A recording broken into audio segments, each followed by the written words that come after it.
Hi everyone, today we will be discussing how to write an effective job description. We all know that a job description is a crucial document that outlines the duties and responsibilities of a particular job. It provides clarity on what is expected from the employee and help attract the right candidates to apply for the position. In this video, we will be discussing the essential components of a job description with the help of a sample job description of an office manager that I have prepared for you guys. As you can see on your screen, this sample job description helps you in understanding each part of a job description very easily, as well as it also helps you in getting an idea about how in real a perfect job description look likes. I will make sure that I will explain you guys each part with the help of an example. So please watch this video till the end as all parts are equally very important, okay? So every job description, it starts with the job title and it should be the first thing the applicant sees when viewing the job posting, okay? The job title should be clear, concise and accurate. Like for example, in our case, it is for an office manager. In other case, it could be about marketing manager, software developer, human resource coordinator, etc., and so on. Maybe you are looking to find a job description of your desired field. So don't worry, I have created sample job description of more than 400 job description on this channel Knowledge Topper. If you want to check out, you can always visit my channel. The link is in the description of this video. Back to our topic. The second component or a part of a job description is a job summary. It is a brief summary of the overall job description, which is a necessary part of every job description. Firstly, it includes the job title and the main objective of the position. Job summary section should not be longer than 8 to 10 sentences and should capture the most critical aspects of the job, like very important duties and responsibilities, very important skills, etc. Like if we talk about the job summary of an office manager job, as you can see here, it is a job title, okay? Office manager to be responsible for the general operation of our office. It is the main objective of our job, okay?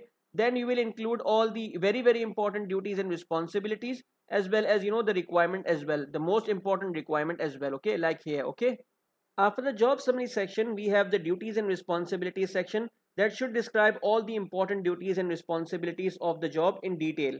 It should provide the applicant with a clear understanding of the day-to-day task that they will be expected to perform, okay? Like for example, for a job of an office manager, if we talk about the duties and responsibilities, overseeing general office operation, greeting visitors, answering a high volume of incoming phone calls and delivering world-class service to our customers, coordinating appointments and meeting and managing staff calendars and schedules. So you have to write all the important detailed duties and responsibilities in this particular section, okay? After the duties and responsibilities section, we have the requirement or you can say qualification section.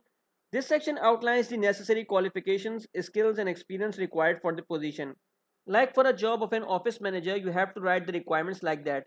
Firstly, you have to write the degree requirement, then experience requirement, then you should have to add the important skills, okay? Like excellent computer skills, including a high degree of proficiency in Microsoft Word, Excel, Outlook, and PowerPoint. So you can add all the important requirements as per your desired job, okay?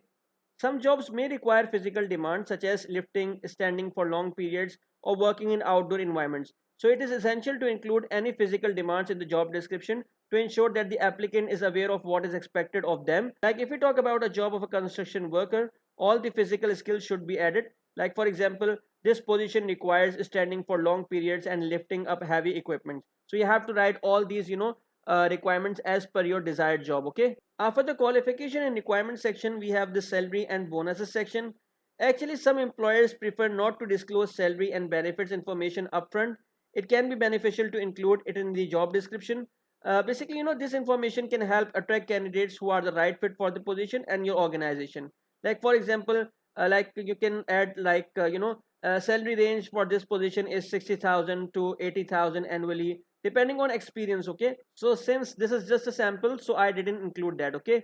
And at the end, our job description ends with a call to action paragraph that states how a particular potential candidate can apply for a particular job, or in easy words you can say that how they approach to an HR department to get more information about this particular job, okay? So basically a medium of contact is written in this section by a company. And finally, our job description is ended here. I hope you liked today's video on how you can write a perfect job description. If you like this video, thumbs up. Do appreciate our hard work in creating this particular video for you by subscribing our channel Knowledge Topper, as well as like our Facebook page, and do join our Facebook group as well, where you find a lot of good material not just related to these topics but from many other career oriented videos as well. So this is it for this video. Thank you so much everyone. It's time to say bye bye.